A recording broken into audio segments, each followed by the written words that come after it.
think I got a call in March or April, and we were just kind of trying to figure out the schedule.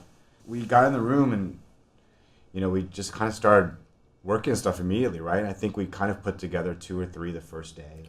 The first day, yeah, we met up and we were only supposed to do a couple songs.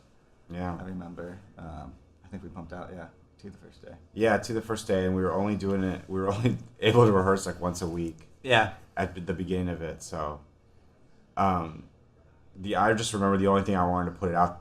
One of the first things I put out to you guys was to do this immediate. Everything about it immediate. It must feel immediate. The takes have to feel immediate. The writing has to feel immediate. And if you bring that writing into the recording in that same rushed fashion per se, that was my first goal, I think. And I think you knew us like from music before. Yeah. And you knew that we were always overthinking everything and trying to make everything perfect.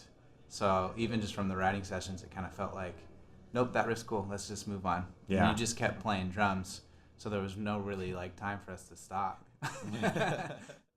Yeah, I mean, and then from then on, it quickly became like, let's just do a record. If we keep at this pace, it will allot for a lot of time to still be able to do other things this year, and then still have a record that felt fresh, And so then, we made the agreement. Let's just do 10 songs, and let's just finish them up immediately.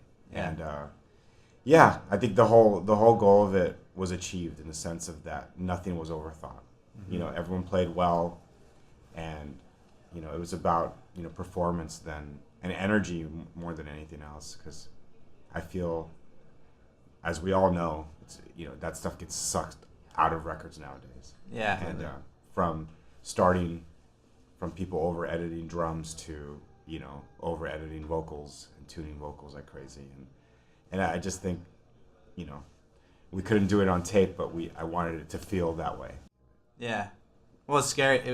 What's funny is that it was scary too. I mean, at first, for us, like doing records in the past was all about perfection and like having 10 guitars in each speaker and making it like this monstrous, and everyone was doing that for a while. Yeah. So when you came in and we're like, no, like let's just go, let's just capture this moment of us, like kind of a unique situation. I know for us, like playing with you on drums and having all of that, your history and combining with what we're doing now was just a cool thing. So I think that was like the most refreshing part to me, was to just stop thinking about anything and just make a record. I feel like there was a time where everything was so overproduced and so perfect that it almost created a need, or people wanted to hear the human being behind the album. And I think that was also in the room while we were recording this. We actually wanted it to feel like guitar player over here, bass player over here, drums, and everything. It actually sounded like human beings.